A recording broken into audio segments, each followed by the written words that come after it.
Muy buenos días, hermanos. Vamos a continuar con la serie, como ya escribimos en el pizarrón, del glorioso Evangelio. Es la sexta parte, es el sexto sermón. Recuerden que empezamos en junio más o menos. Nos vamos alternando el hermano Miguel y yo, pues también el instituto. En agosto igual vimos algunos temas. Y entonces vamos a continuar con esta serie, ¿no?, llamada El glorioso Evangelio. Y vamos a recordar brevemente, porque ya tiene como un poquito más de un mes que no me tocaba predicar. Vamos a recordar brevemente lo que hemos visto en los 5 primeros sermones. En el primero vimos 4 puntos esenciales de este glorioso Evangelio. ¿Se acuerdan? El primero fue: ¿cuál es el mayor problema en toda la Biblia? Vimos que el mayor problema, la mayor situación, el mayor problema, la mayor encrucijada es donde el hombre dice: ¿cómo puede Dios perdonarme a mí, el pecador, si Él es justo? Él no puede perdonarme. Tiene que cumplir su justicia. Un Dios justo tiene que cumplir su justicia para poder perdonar. Vimos también algo acerca del aborrecimiento de Dios, y ese aborrecimiento no solamente era hacia el pecado, sino era hacia todos los pecadores como tú y como yo. Vimos además que la cruz de Cristo manifiesta la justicia de Dios. La cruz de Cristo sí manifiesta el amor, la gracia, pero ahí también se manifiesta la justicia de Dios. Vimos también que la resurrección de Cristo manifiesta la satisfacción de Dios en su justicia y en su santidad. Ese fue parte del primer sermón. En el segundo sermón vimos 5 puntos acerca de lo que no es la depravación total y 7 puntos de lo que sí es la depravación total. ¿Qué significa cada una de esas? ¿Qué sí significa y qué no significa? En el tercer sermón vimos algo acerca de la puerta estrecha y el camino angosto, y también del buen árbol y el fruto bueno. En el cuarto sermón vimos que desde el Antiguo Testamento ya estaba profetizada la obra soberana de Dios hacia los pecadores, llamada la regeneración. La regeneración es una obra de Dios que caracteriza a todos aquellos que ya están incluidos en el nuevo pacto y que van a recibir en un momento de sus vidas. Y esta regeneración fue hecha posible por la vida, la muerte y la resurrección de nuestro Señor Jesucristo. ¿Se acuerdan que vimos Ezequiel capítulo 36, versículos del 22 al 27? En el quinto sermón vimos 4 evidencias, hay más, las 4 evidencias principales de los nacidos de nuevo, de aquellos que han recibido la regeneración. ¿Se acuerdan cuáles eran? Andar en la luz. Anda en la luz de acuerdo a lo que Dios es y a lo que Dios nos ha mostrado de cuál es su voluntad. Y la segunda evidencia es que es sensible a su pecado o no practica viviendo o esclavizado en el pecado. La tercera evidencia fue que va a andar como Cristo anduvo, el creyente verdadero. Y la cuarta era que iba a amar a los hermanos en Cristo. Hoy, con la ayuda de Dios, en nuestro sexto sermón, veremos un poco más de cerca una parte del llamado del Evangelio. Estamos viendo el glorioso Evangelio. Y hoy vamos a ver una de las 2 partes en las que consiste este llamado del Evangelio. Es decir, ¿a qué somos llamados por medio de este glorioso Evangelio? Y hoy empezaremos a ver, con la ayuda de Dios, que por medio del Evangelio somos llamados al arrepentimiento verdadero, bíblico. Y este llamado básicamente es, como ya mencioné, es creer en Cristo y arrepentirnos, escuchen bien, de todos nuestros pecados, todos nuestros pecados. Entonces hoy empezaremos a ver solo la parte del llamado del Evangelio, pero específicamente al arrepentimiento.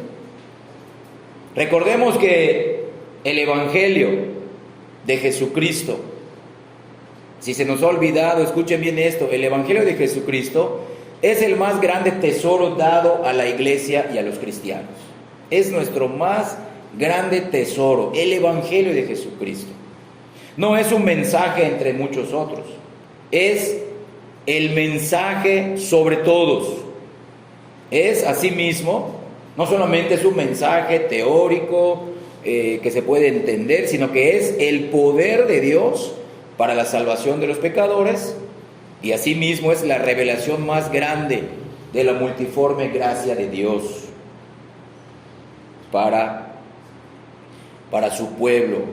La multiforme gracia de Dios para su pueblo, tanto aquí en la tierra, y aún los mismos ángeles siguen aprendiendo y siguen conociendo más acerca de este evangelio. Es por esta razón que el apóstol Pablo dio al evangelio el primer lugar en su predicación y se esforzó por proclamarlo.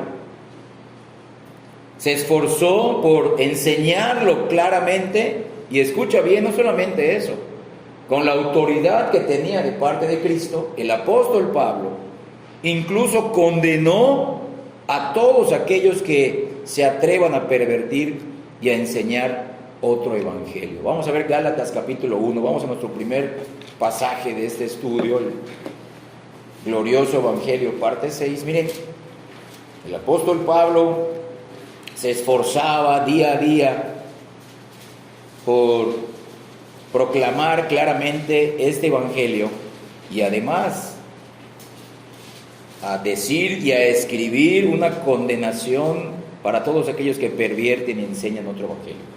Gálatas 1 del 6 al 10, sígame con la vista, dice ahí el título: no hay otro evangelio. Dice Pablo: estoy maravillado de que tan pronto os hayáis alejado del que os llamó por la gracia de Cristo, para seguir un evangelio diferente. No que haya otro, sino que hay algunos que os perturban y quieren pervertir el evangelio de Cristo. Mas si aún nosotros, o un ángel del cielo, os anunciare otro evangelio diferente del que os hemos anunciado, sea maldito. Eso significa anatema. Como antes hemos dicho, dice Pablo, también ahora lo repito. Ya vieron, era algo constante que Pablo decía y enseñaba: si alguno os predica diferente evangelio del que habéis recibido, sea maldito, sea anatema. Versículo 10, pues, ¿busco ahora el favor de los hombres o el de Dios? ¿O trato de agradar a los hombres?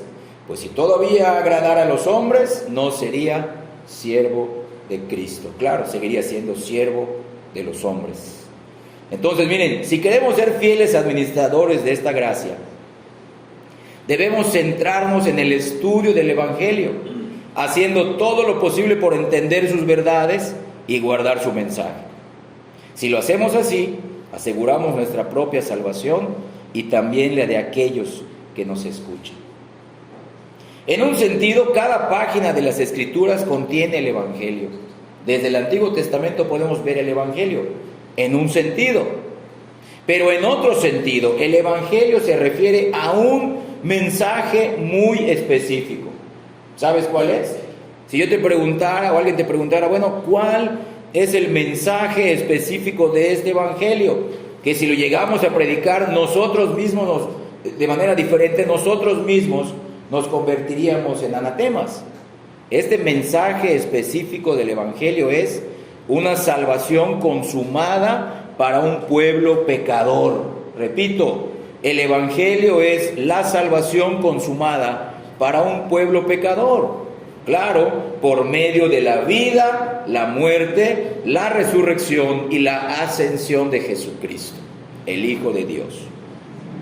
Este es el evangelio que hemos recibido, que hemos creído y que predicamos. Escucha bien, escucha bien. Ahora vamos a desglosar qué significa la salvación consumada para un pueblo pecador por medio de la vida, la muerte, la resurrección y la ascensión del Hijo de Dios Jesucristo. Escuchen bien, por favor.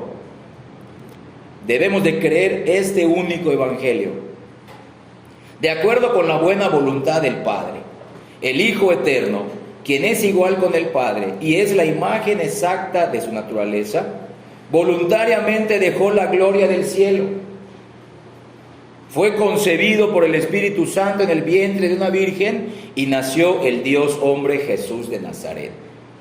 Como hombre, caminó sobre esta tierra en perfecta obediencia a la ley de Dios, en lugar tuyo y en lugar mío, que somos pecadores. Pero en la plenitud del tiempo, en la consumación del tiempo exacto de Dios, los hombres lo rechazaron y lo crucificaron. Así que en la cruz Cristo llevó el pecado de su pueblo y sufrió la ira de Dios y murió en lugar de ellos. Pero al tercer día Dios lo levantó de entre los muertos. Y esta resurrección es la declaración divina de que el Padre aceptó la muerte de su Hijo como un sacrificio por el pecado. Es decir, Jesús pagó el castigo por la desobediencia del hombre, satisfizo la demanda de justicia y aplacó la ira de Dios. Ese es el Evangelio. 40 días después de la resurrección, el Hijo de Dios ascendió a los cielos, se sentó a la diestra del Padre y se le dio gloria, honor y dominio sobre todo. Allí en la presencia de Dios, Él representa a su pueblo e intercede a su favor ante Dios. Así que a todos aquellos que reconocen su estado de pecado e incapacidad y se rinden a Cristo, Dios los perdona completamente de todos sus pecados, los declara justos y los reconcilia con Él. Este es el Evangelio de Dios y este es el Evangelio de Jesucristo, su Hijo. No debemos creer ni enseñar otro Evangelio. Y escucha esto, habiendo considerado esta maravilla que Dios ha hecho por nosotros, ya está hecho, ya está consumado, no hay que agregarle nada a este Evangelio. Habiendo considerado esta maravilla que Dios ha hecho por nosotros, ahora el mensaje del Evangelio dirige su atención hacia los hombres. ¿Qué va a hacer el hombre ahora? ¿Cuál es la respuesta bíblica de una persona al Evangelio? ¿Cómo deberíamos dirigir a las personas que estamos evangelizando cuando desesperadamente clamen, ¿qué debo hacer para ser salvo? Y aquí está el llamado. Después de explicar lo que significa el Evangelio, lo que Cristo hizo, debemos decir, ahora este Evangelio llama a todos los hombres a que se arrepientan. No solamente es contarle la historia maravillosa de Cristo, ahora es la responsabilidad de cada uno de nosotros venir a Cristo y arrepentirnos de todos nuestros pecados. La Escritura es clara. Miren Marcos capítulo 1, ahora vamos a ver las palabras de nuestro Señor Jesucristo. ¿Cuál es ese Evangelio? Cristo vino a morir y a resucitar por pecadores, y es por eso que Él decía lo que vamos a leer aquí también en Marcos capítulo 1, versículos 14 y 15. Vean el inicio de su ministerio, vean el párrafo, el título del párrafo: Jesús principia su ministerio. Y miren cómo inició su ministerio público. Después que Juan fue encarcelado, Jesús vino a Galilea predicando el Evangelio del reino de Dios. Véanlo. Y diciendo, el tiempo se ha cumplido, las profecías ya están llegando a su cumplimiento acerca de mí, y el reino de Dios se ha acercado. Arrepentíos y creed en el Evangelio. ¿Ya vieron? Es un mensaje que habla de Dios, de Cristo, de su obra, pero también es un llamado que está dirigido a cada uno de nosotros. Y como vimos, hoy vamos a específicamente estudiar acerca de una parte de estas dos del llamado del Evangelio, que es el arrepentimiento. Entonces vean, cuando Jesucristo vino a Israel, no les rogó a los judíos que abrieran su corazón y le permitieran entrar en ellos, no. Ni les dijo, tienen que repetir esta oración de forma mecánica para ser salvos. No, Él les mandó, les ordenó que se arrepientan y que se apartaran de sus pecados y creyeran en ese Evangelio, creyeran en la vida, en la persona y en las obras de Cristo por nosotros los pecadores. El mandato de Cristo al arrepentimiento y a la fe sigue siendo aplicable también para nosotros hoy. Sería un error pensar que ese mandato estuvo limitado solo a las personas de ese tiempo, solo a un momento del pasado, o dirigido a los judíos y a los gentiles del tiempo de los inicios del Nuevo Testamento, o que solamente fueron aplicables para el ministerio público de Cristo. No, este llamado de arrepentidos y creed el Evangelio es el llamado del Evangelio para ayer. También es el llamado del Evangelio para hoy, para nosotros, y para mañana, para aquellos que vengan, porque es la única manera como el Señor va a usar este Evangelio para salvar a los pecadores. Arrepentimiento y fe, como ya hemos visto, no son las causas. El arrepentimiento y la fe serían los efectos de la salvación. Entonces, no solamente Cristo enseñó cuando inició su ministerio este verdadero evangelio que es arrepentimiento y fe, sino que también los apóstoles reforzaron esta verdad y la proclamaron con valentía después de la resurrección y la ascensión de nuestro Señor Jesucristo. Vamos a ver ahora dos pasajes del libro de los Hechos.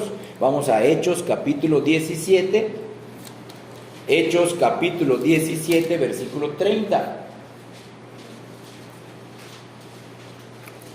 También cuando los apóstoles ya fueron llenos del Espíritu Santo, llenos de poder para ir a las naciones, no solamente con los judíos, ellos también, como Cristo, siguiendo las pisadas de su Maestro, era esto lo que enseñaba. Miren, Hechos 17:30, pero Dios, habiendo pasado por alto los tiempos de esta ignorancia, ahora manda, véanlo, manda a todos los hombres en todo lugar que se arrepientan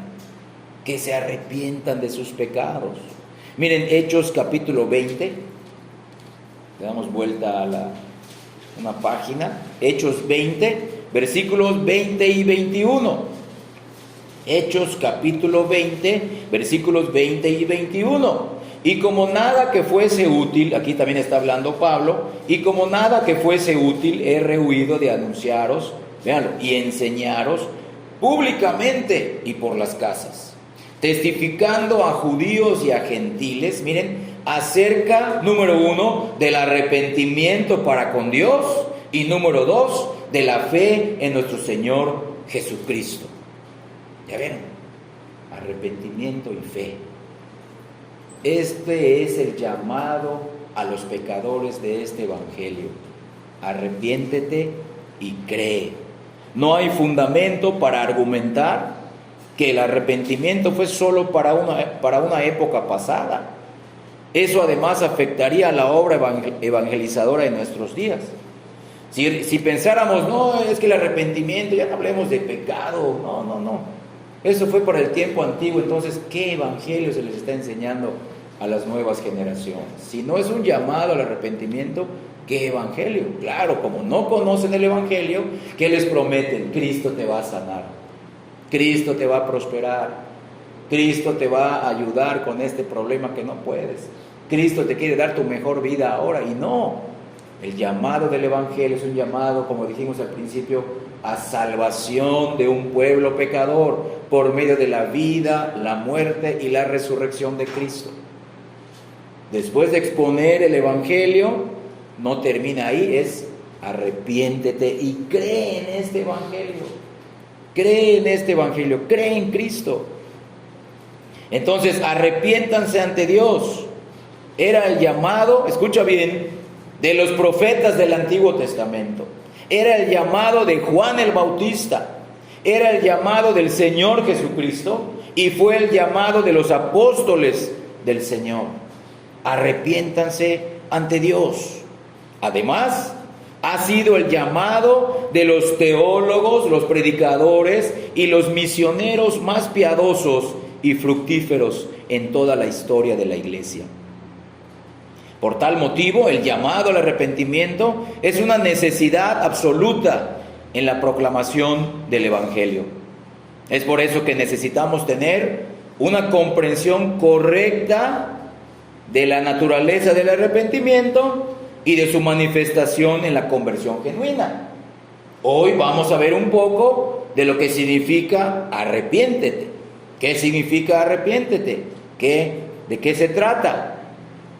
Entonces, en este estudio del llamado al arrepentimiento, veremos 8 características esenciales del verdadero arrepentimiento bíblico, pero hoy, por el tiempo, estudiaremos las primeras 4. Y si Dios lo permite, la próxima semana estudiaremos las otras 4 características esenciales del verdadero y genuino arrepentimiento. Es muy importante esto. Antes de pasar a la primera característica, escuchen bien, al ir estudiando estas características, es muy importante que no perdamos de vista esto. Entender que no es necesario que estas características del arrepentimiento genuino se manifiesten en su forma más plena, escucha bien, o en su forma más madura en el momento de la conversión. Pero sí debemos entender que estas características continuarán creciendo y profundizándose durante la vida del creyente. Quizá no las vamos a entender todas de golpe, pero las iremos entendiendo conforme vayamos caminando con el Señor, porque vamos a ir experimentando cada vez un más profundo y más específico quebrantamiento y arrepentimiento de nuestros pecados.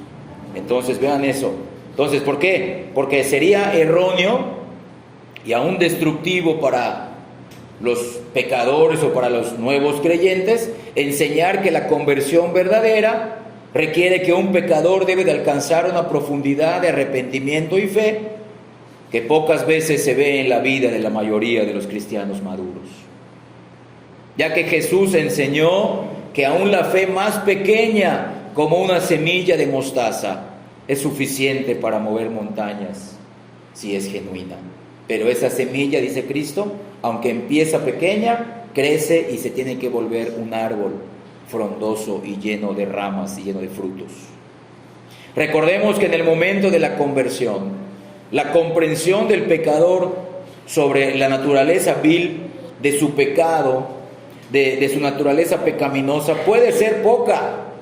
Pero escucha bien, aunque al principio de la conversión, esta conversión de pecado pueda ser poca, si es verdaderamente convertido, aunque poca, será real. Y aunque su fe sea pequeña, su fe será real. Y la profundidad del quebranto de un nuevo convertido puede ser leve, comparada con la profundidad del quebranto del creyente maduro, pero sin duda también será genuina.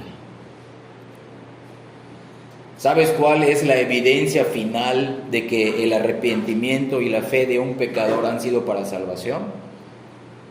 Es que ambas gracias, la fe y el arrepentimiento, continuarán creciendo y continuarán profundizándose en su vida a través de la obra progresiva y continua de santificación por parte del Espíritu Santo.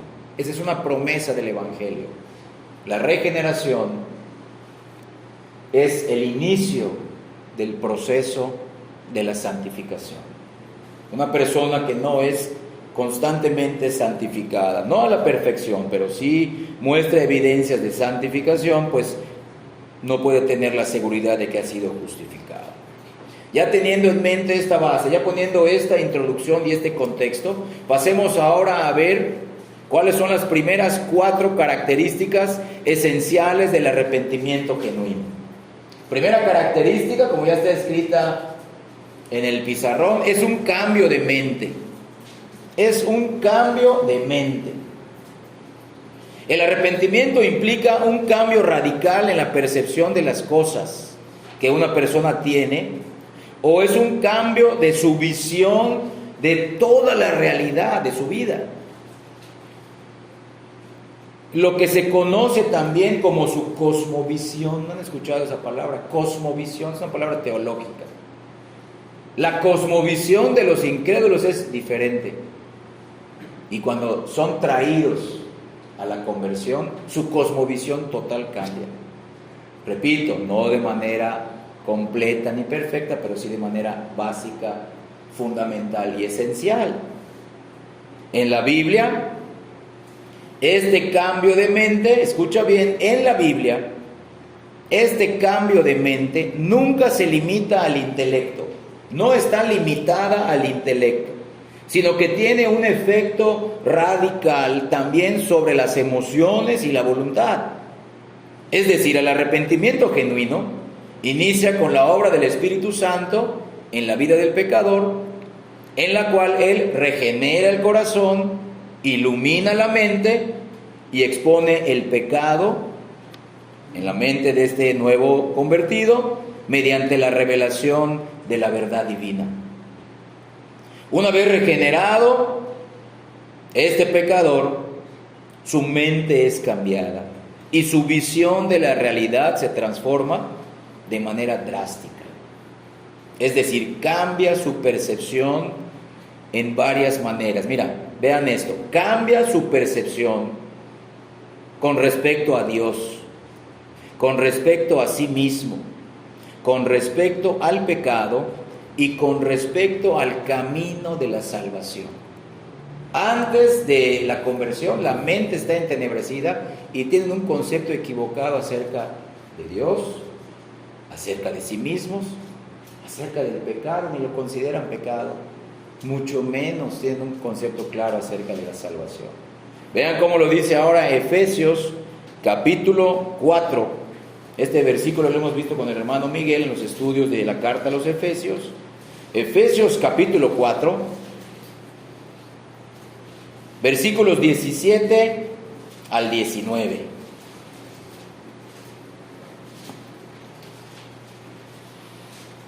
Voy a empezar a leer. Efesios 4 del 17 al 19. Dice así: esto pues digo y requiero en el Señor, que ya no andéis, véanlo, andar como los otros gentiles, que andan en la vanidad de su mente, teniendo, otra vez, el entendimiento entenebrecido, ajenos de la vida de Dios, por la ignorancia que en ellos hay, por la dureza de su corazón. Vean cómo no solamente apela a la mente, miren, el versículo 19, los cuales, después que perdieron toda sensibilidad, se entregaron, está la práctica, a la lascivia para cometer con avidez toda clase de impureza.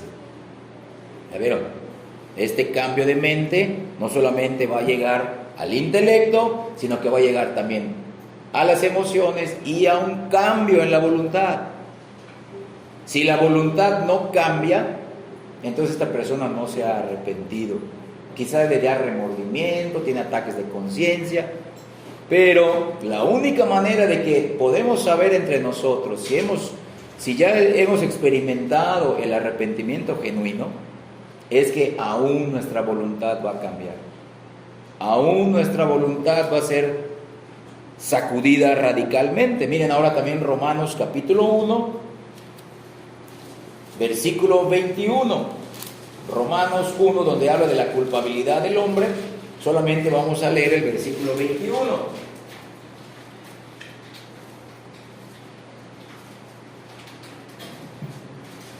Dice así: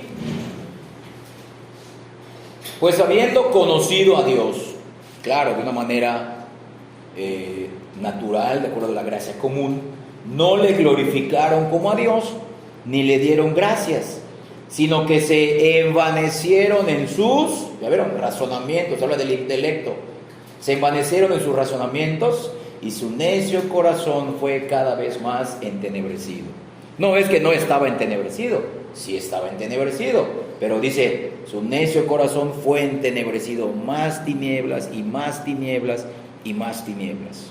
Entonces vean, la Escritura enseña que antes de la conversión, el hombre tiene el entendimiento entenebrecido y camina en la vanidad de su mente, como leímos en Efesios 4 y también aquí estamos leyendo en Romanos 1.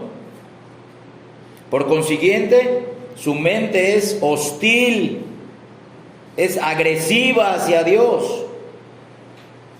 El hombre pecador niega la verdad de Dios y no puede sujetarse a la ley de Dios. Por tal motivo, la persona inconversa tiene una visión completamente distorsionada de la verdad y de la realidad. Así nos pasaba a ti y a mí antes de ser salvos. Si nos podemos recordar qué creíamos, qué hacíamos y qué pensábamos cuando éramos inconversos, teníamos una visión completamente distorsionada de la realidad y de la verdad.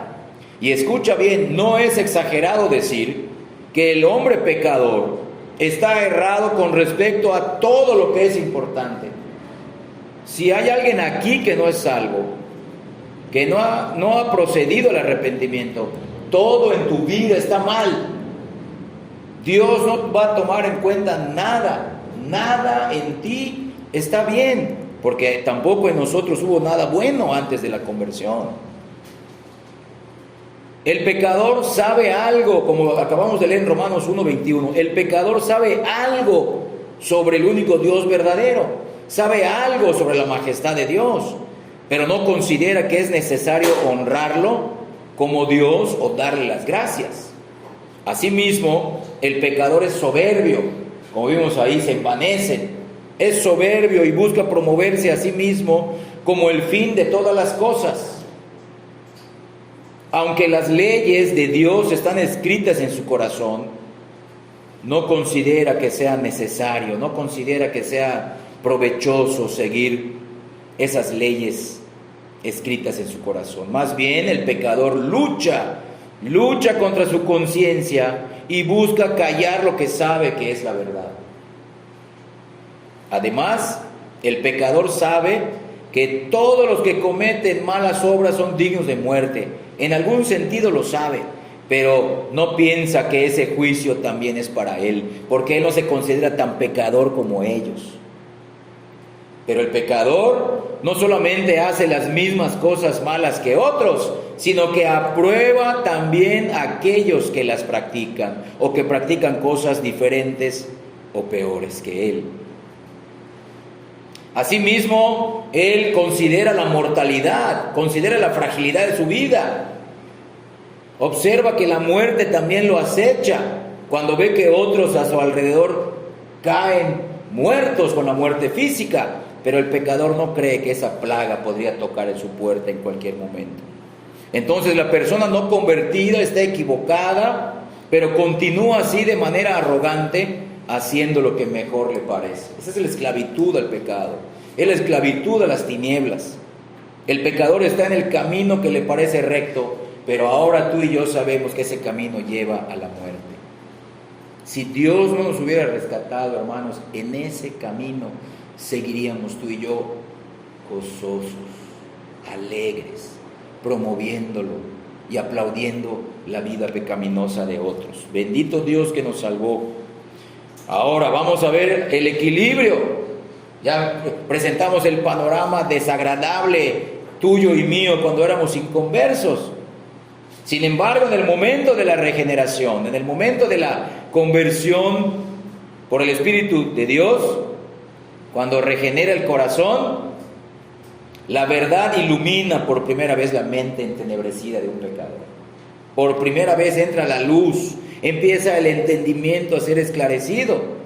Luego, como a un ciego que se le da vista, él se da cuenta de que su vida entera ha sido gobernada por sus propios deseos y sus propios pecados. Y se da cuenta que ha estado errado en todo. Por primera vez en su vida, en el momento de la conversión, en el momento del arrepentimiento y la fe, el pecador ve y reconoce lo que es verdadero. Y sus pensamientos blasfemos o erróneos que tenía hacia Dios empiezan a ser cambiados por un pobre pero correcto entendimiento del único Dios verdadero.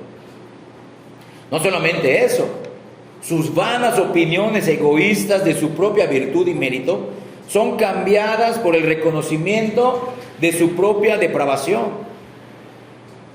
de su propia pecaminosidad, y se da cuenta de la miseria de sus obras ante Dios.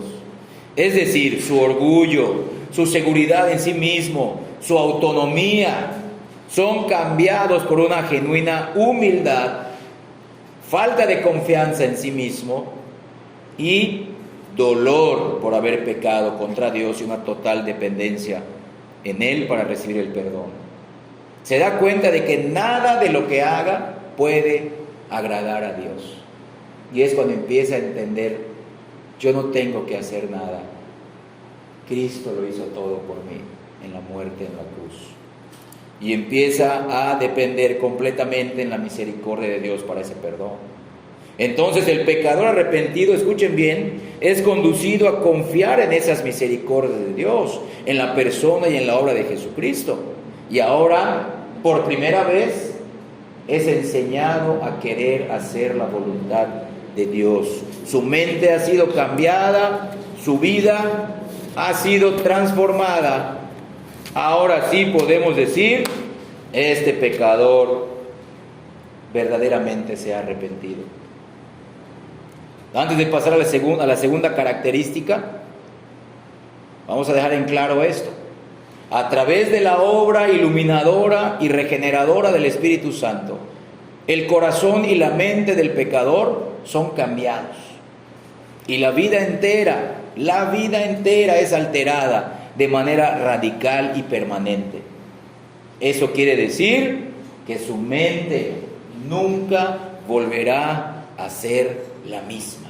Nunca volverá a ser la misma con respecto a la realidad y con respecto a la verdad. Vamos a pasar a la segunda característica. La segunda característica esencial del arrepentimiento genuino es tristeza por el pecado.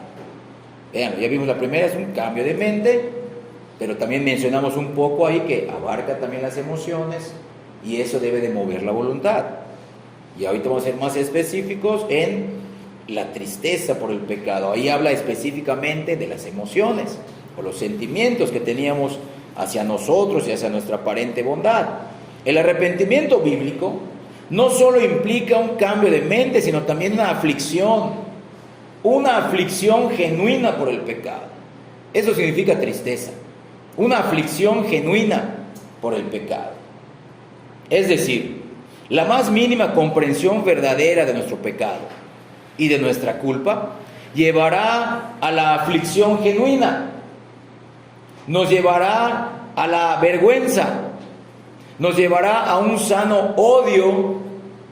Escucha bien la palabra, odio y aborrecimiento hacia nuestro pecado, pero no solamente hacia nuestro pecado, un odio y un aborrecimiento hacia nosotros mismos. Vean, ¿vieron? Produce aflicción, tristeza, odio, aborrecimiento, vergüenza, porque empezamos a conocer a Dios bueno, que yo mereciendo ser castigado eternamente en el infierno por mis pecados, prefirió depositar toda su justicia y todo su odio que tenía hacia mí en la persona, en el cuerpo y en el alma de Cristo. Y nos empieza a doler que le fallamos a un Dios bueno, misericordioso, pero que también es santo y justo. Miren Romanos capítulo 6, versículo 21. ¿Cómo lo menciona ahí también el apóstol Pablo a la iglesia de Roma? Romanos 6, 21, miren. Pregunta: ¿pero qué fruto teníais de aquellas cosas de las cuales ahora os avergonzáis? Porque el fin de ellas es muerte. ¿Ya vieron? La consecuencia final, o el pago, la paga del pecado es muerte. Pero pregunta Pablo: ¿qué fruto tenían de aquellas cosas? Vamos a cambiarle, de los pecados, de los cuales ahora se avergüenzan. Les duele, dices, chíscales. Cuando hablamos del tema del pecado, cómo bajamos la mirada, bajamos la cabeza, porque nos duele, y eso es bueno, eso es sano, eso es algo bíblico. Ahora, ¿por qué lo estoy diciendo? Miren, esta manera de hablar, de odio, de aborrecimiento, de tristeza, de aflicción, de vergüenza, esta manera de hablar parece anticuada, o parece fuera de lugar en un mundo moderno. Parece fuera de lugar en una comunidad evangélica inmersa en la psicología de la autoestima y del amor propio. Hoy el falso evangelio ofrece, no es que tienes que amarte a ti mismo, es pecado odiarte, tienes que perdonarte. No, el verdadero evangelio produce tristeza, dolor por el pecado, por haberle fallado a un Dios perdonador, santo y bueno. La aflicción, la vergüenza, el odio a uno mismo son verdades bíblicas y son una parte esencial del arrepentimiento genuino, tanto en el Antiguo Testamento como en el Nuevo Testamento. Y estas enseñanzas no solamente la vemos aquí en Romanos, es un pasaje un poco rebuscado, dirán muchos, no, Cristo mismo enseñó acerca de esto. Acompáñenme a Lucas capítulo 18. Lucas 18, versículos solamente 13 y 14. Lucas 18, 13 y 14.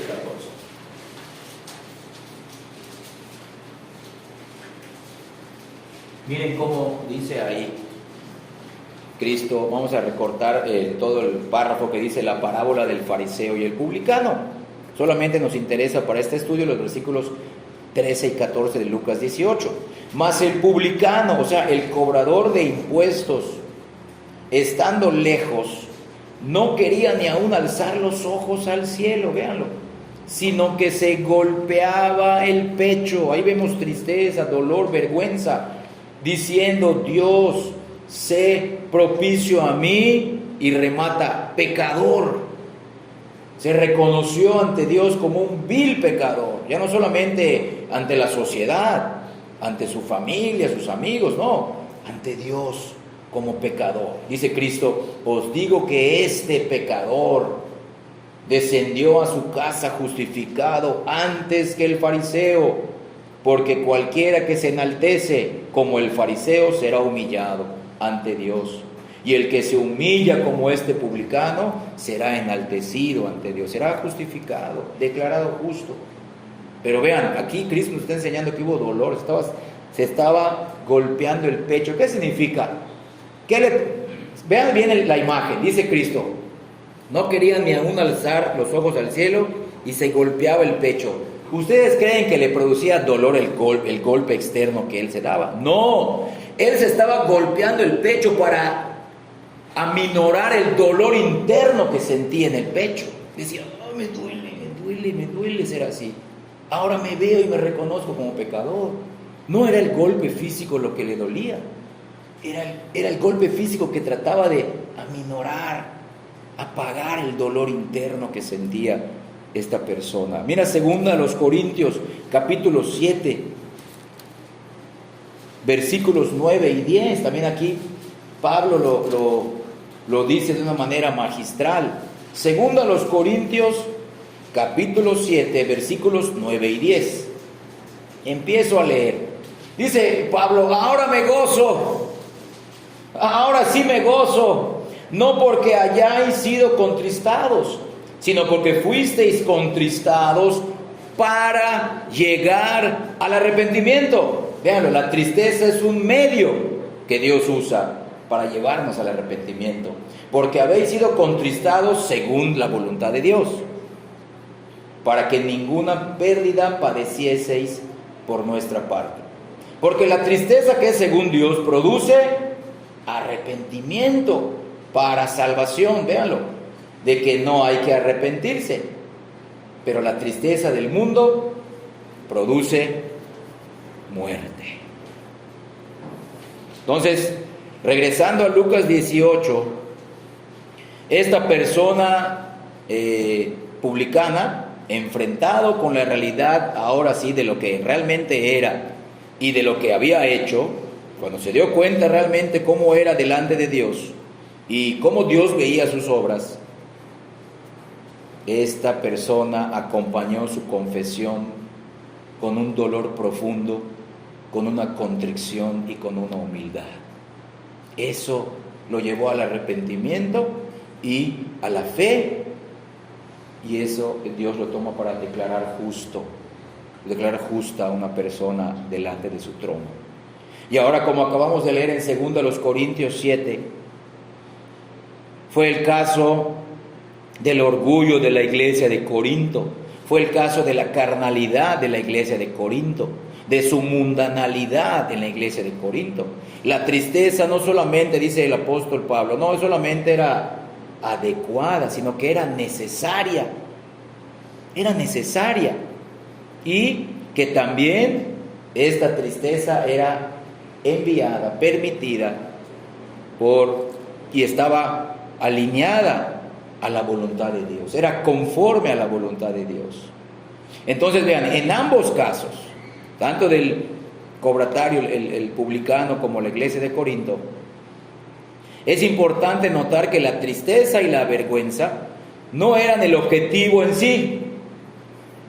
No era que llevarlos a la tristeza y que se queden con ese dolor, esa vergüenza en sí, sino que por medio de ese dolor, esa tristeza y esa vergüenza lleguen a un fin mayor. Lo acabamos de leer.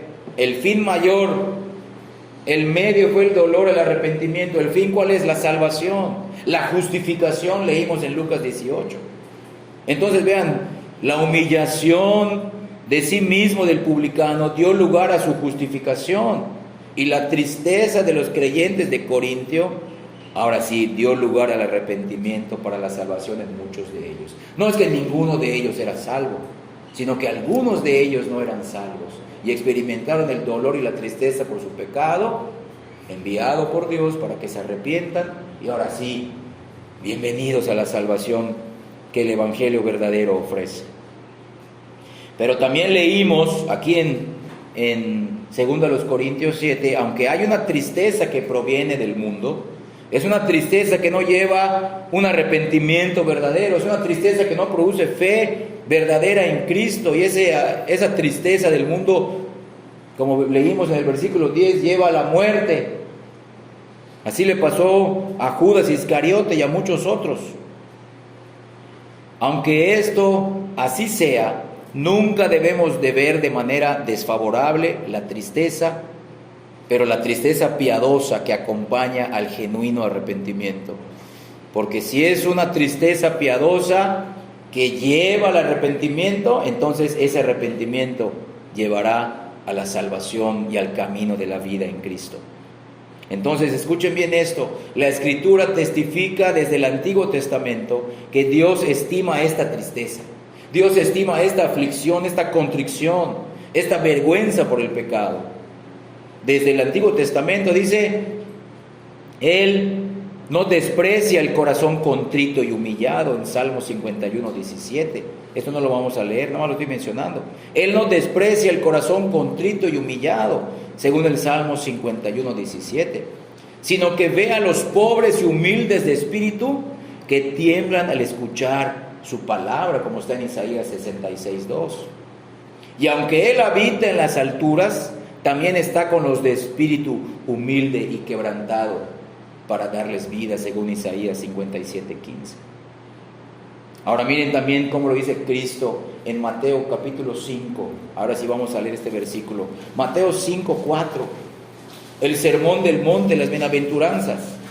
Nuestro Señor Jesucristo lo enseñó. ¿Quiénes son los bienaventurados? ¿Qué frutos, qué evidencias darán los verdaderos hijos de Dios, los bienaventurados? Mateo 5, 4, leo así: bienaventurados los que lloran, porque ellos recibirán consolación. Bienaventurados los que lloran, porque ellos recibirán consolación. Pero lloran ¿por qué? Porque les duele su condición pecaminosa ante Dios. No lloran porque no tienen dinero. No lloran porque están enfermos. Claro, es válido. Pero el dolor más profundo que puede sentir un hijo de Dios es: le he fallado a mi Padre. Él me perdonó en la cruz. ¿Cómo puedo fallarle? ¿Cómo puedo seguir fallándole? Ese es el mayor dolor y la mayor tristeza. Vamos a pasar a la tercera característica genuina, esencial del arrepentimiento bíblico: reconocimiento personal y confesión de pecado. El arrepentimiento no solo implica tristeza interna del corazón, no solo implica un cambio de mente, como vimos en el punto 1, sino además implica el reconocimiento personal. Ya no le vamos a echando la culpa a otro, eso significa. Ya no vamos a echarle la culpa a nadie de cómo somos y de lo que hacemos, sino que es el reconocimiento personal y la confesión abierta, sincera, de que la opinión que Dios tiene sobre nosotros es verdadera y que su justo veredicto es correcto hacia nosotros. ¿Qué dice Dios de nosotros? Que somos pecadores, que hemos pecado y que merecemos la condenación. Eso significa también el arrepentimiento. No le digo, no, Señor, pero es más pecadora esta persona. No, pero yo no hago lo que... No. Tú también eres un pecador y por un solo pecado eres merecedor del aborrecimiento de Dios y de que seas enviado al infierno. Todos somos pecadores, todos hemos pecado, todos merecemos la condenación eterna. Es decir, el arrepentimiento bíblico siempre implica asumir la responsabilidad de lo que somos y la responsabilidad de lo que hemos hecho y de lo que justamente merecemos de parte de Dios por ser así y por haber hecho lo que hicimos. Pero mira, esta verdad es contraria a lo que nuestra cultura moderna cree. Como mencionamos en el punto 2 de la tristeza por el pecado, esos términos de aflicción, tristeza, contrición, vergüenza, parecen ser anticuados o fuera de lugar.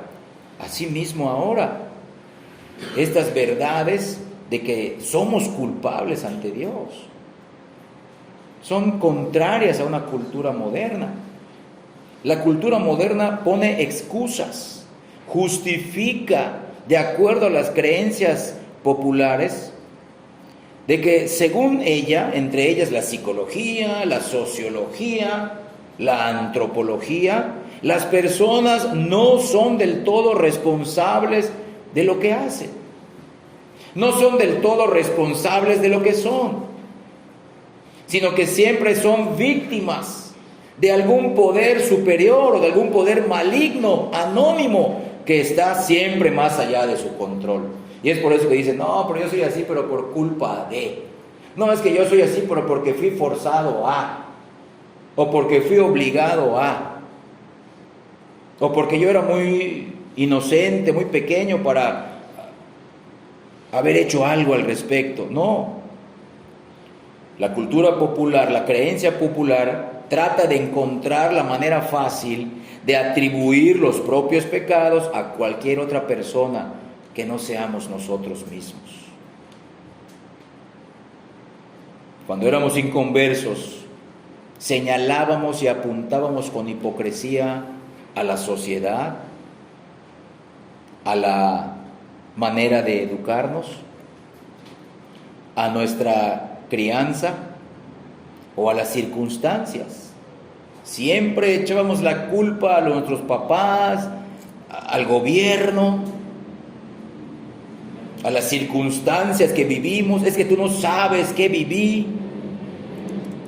Y aún no solamente echamos culpas a estas cosas, al mundo, a la sociedad, a la mala educación, a nuestra crianza, a nuestras circunstancias, sino que además nos asombramos y aún hasta nos enfurecemos ante la más mínima sospecha de que la culpa de nuestros pecados sea nuestra, de que la culpa de cómo somos sea nuestra. Eso es lo que la cultura enseña. Sin embargo, cuando nos convertimos, nuestro entendimiento con respecto a esto es cambiado radicalmente. Por primera vez, cuando nos convertimos,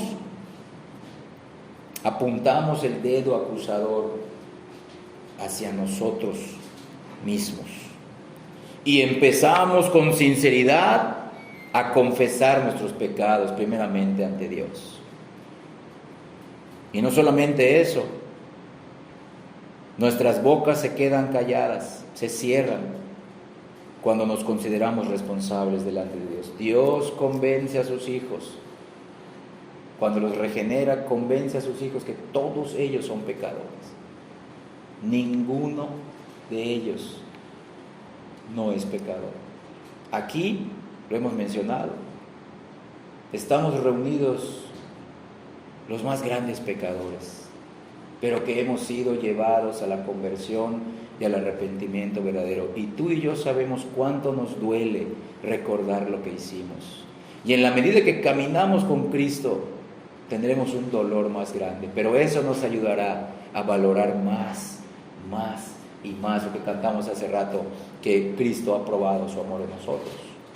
Cristo ha probado que nos ama aún estando en esa condición. Miren Romanos capítulo 3, versículo 19. Romanos 3, 19.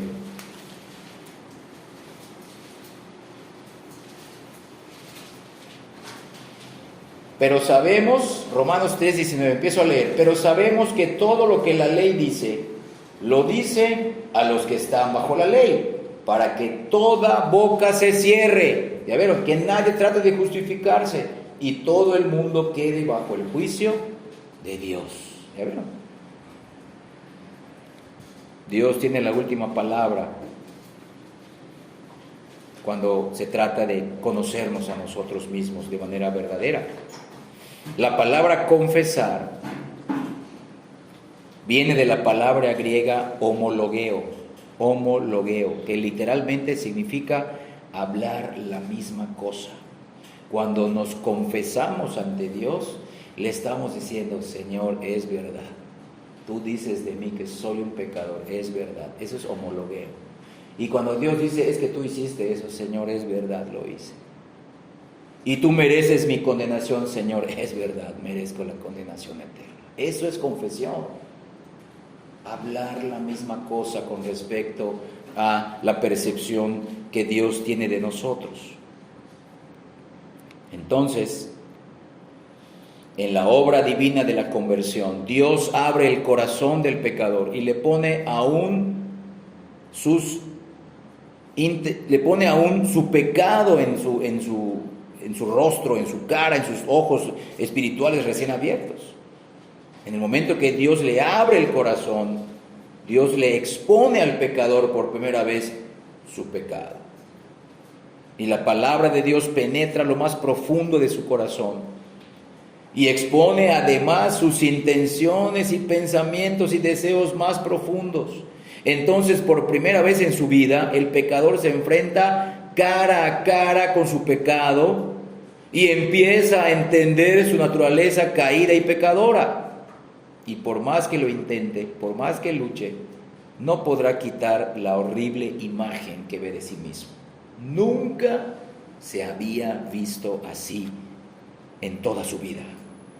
Tampoco podrá evitar nada de esto, sino que será llevado a reconocer su pecado delante de Dios y confesarlo, hablar lo mismo que Dios habla de él. Miren, Hebreos capítulo 4,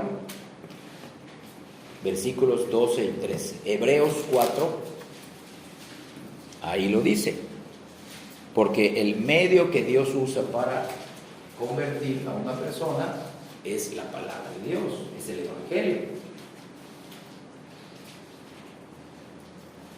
Hebreos 4, versículos 12 y 13. Dicen así: porque la palabra de Dios es viva y eficaz y más cortante que toda espada de dos filos, y penetra hasta partir el alma y el espíritu, y las coyunturas y los tuétanos, y discierne los pensamientos y las intenciones del corazón. Dice que va a partir, ¿qué? El alma. En el alma está la mente, las emociones y la voluntad. Y luego dice el versículo 13, y no hay cosa creada. Sigue hablando del corazón, sigue hablando del interior del hombre, véanlo. Y no hay cosa creada que no sea manifiesta en su presencia. Antes bien, todas las cosas están desnudas y abiertas a los ojos de aquel a quien tenemos que dar cuenta. Y con la palabra de Dios empezamos a conocer nuestro corazón desde el momento que Dios nos regenera y nos cambia. Pero empezamos a confesar nuestro pecado, lo reconocemos de manera personal. Ya no es por culpa de fulano, es que lo hice porque me obligaron, no. Señor, ayúdame a cambiar. Es verdad, el pecador soy yo, Señor, ayúdame. Entonces, esta sensibilidad al pecado y la confesión del pecado son evidencias del verdadero creyente. Pero la falta de esta sensibilidad al pecado y la falta de la confesión del pecado son evidencias de que una persona puede estar en la condición de ser inconverso, de ser inconversa.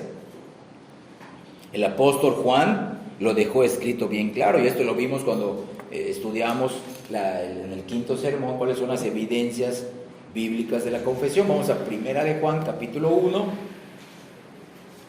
Primera de Juan, capítulo 1, versículos del 8 al 10. Antes de pasar a nuestra cuarta característica acerca del arrepentimiento.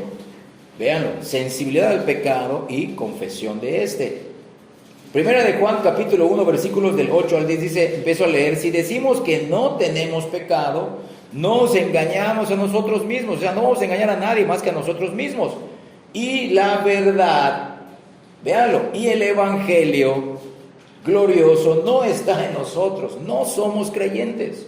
Si confesamos nuestros pecados, ahí está, reconocimiento y confesión de lo que Dios dice acerca de nosotros. Él es fiel y justo para perdonar nuestros pecados y además limpiarnos de toda maldad.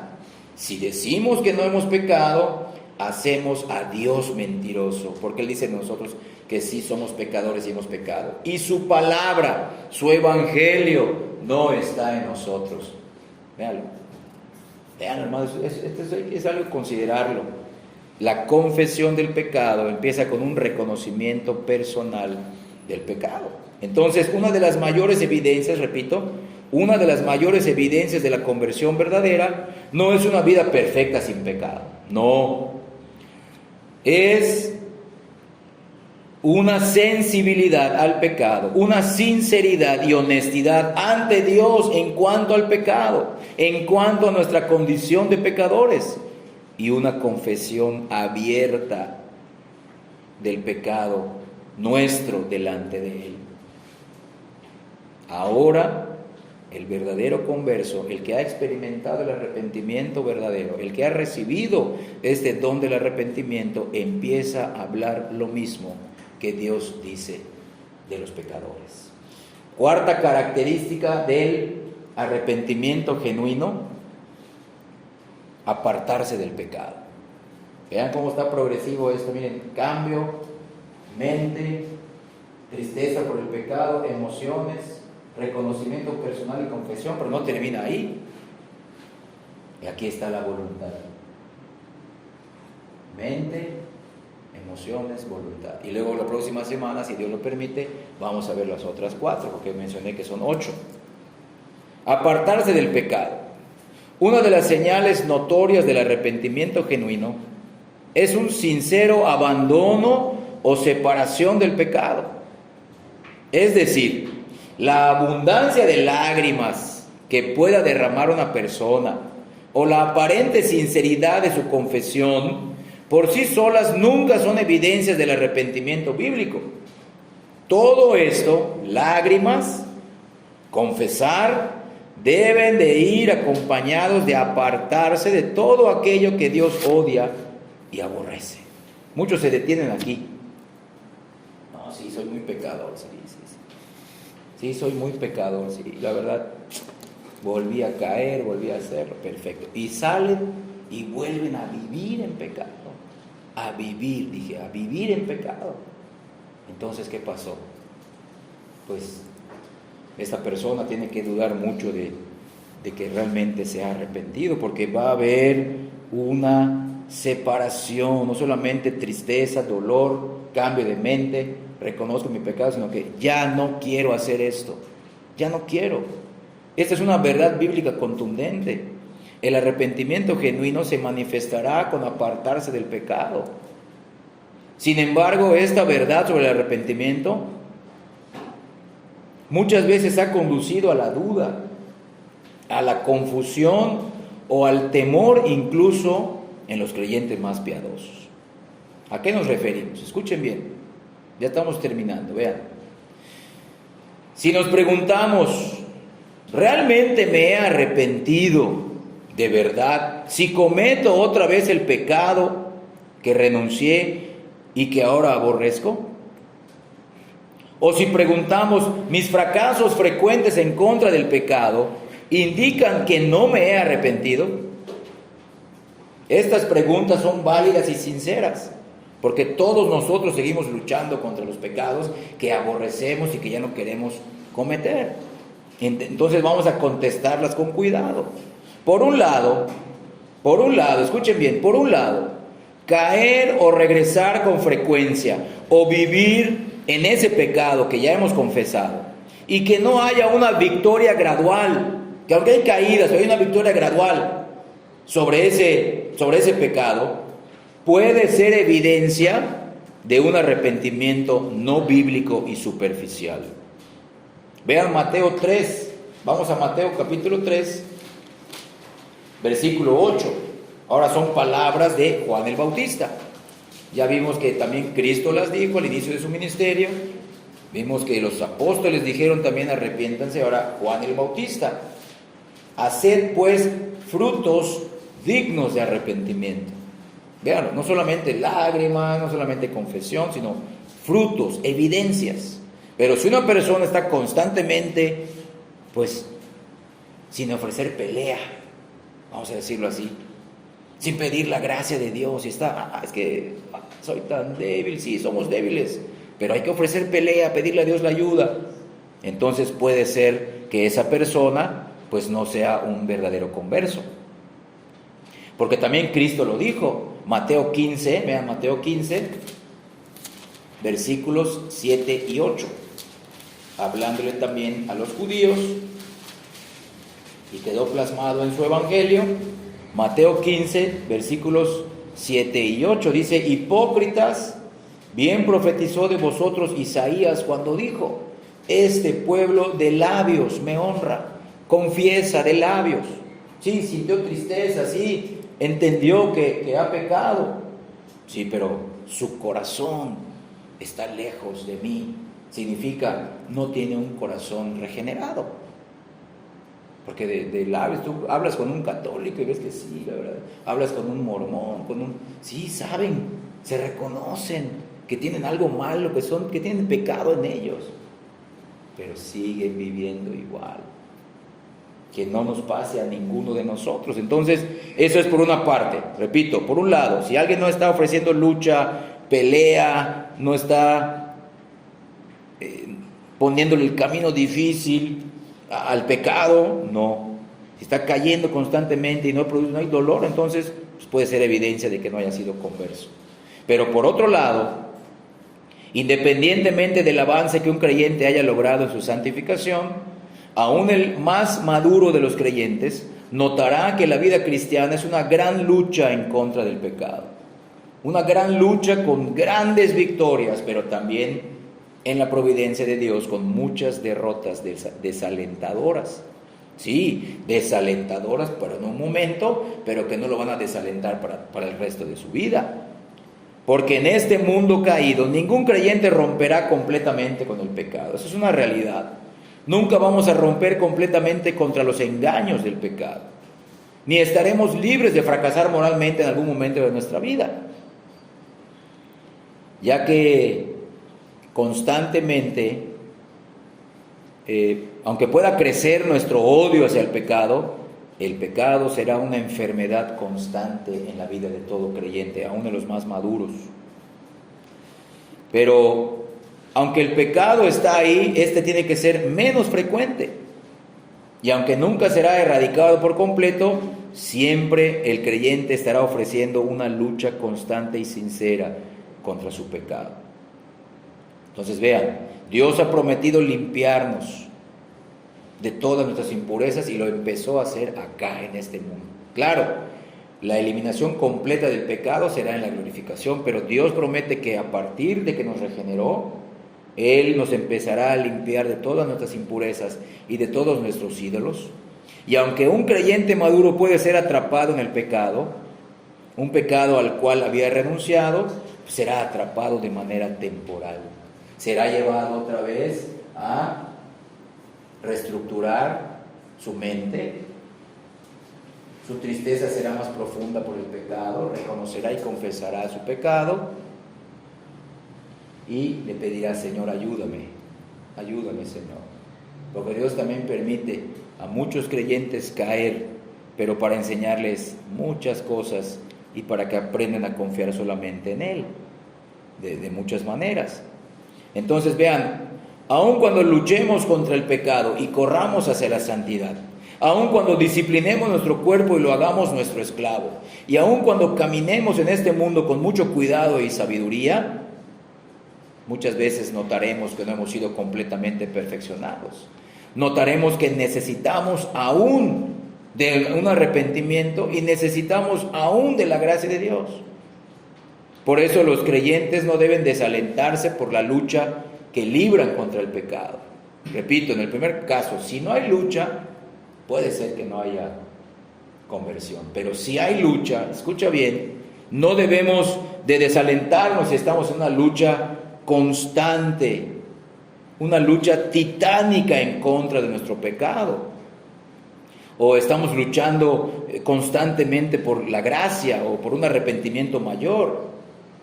La realidad de esta lucha es una de las marcas de la conversión verdadera, porque los hipócritas y los falsos convertidos no saben nada de esta lucha interna. Están entregados al pecado. Los falsos conversos no luchan, han cedido su ser al pecado. Ahora, el creyente verdadero lucha, y esta es una de las evidencias de que ha sido convertido. Entonces es importante recordar que Dios no promete su presencia al que es perfecto. Dios promete su presencia a aquel, como les mencioné hace rato, aquel cuya vida está marcada por un corazón contrito, humillado y que tiembla ante su palabra, según Isaías 66:2. En conclusión de este punto, número 4, por un lado, los cristianos genuinos experimentarán un progreso gradual en la santificación por medio de victorias frecuentes sobre el pecado, ya que el que comenzó, según Filipenses 1:6, el que comenzó la buena obra de arrepentimiento en ellos, la continuará para que crezca. No a una vida perfecta, pero sí a una vida que poco a poco vaya agradando más a Dios que los salvó y lo perdonó en Cristo. Este arrepentimiento, como mencionamos hace rato, se va a profundizar y llegará a ser más real en sus vidas.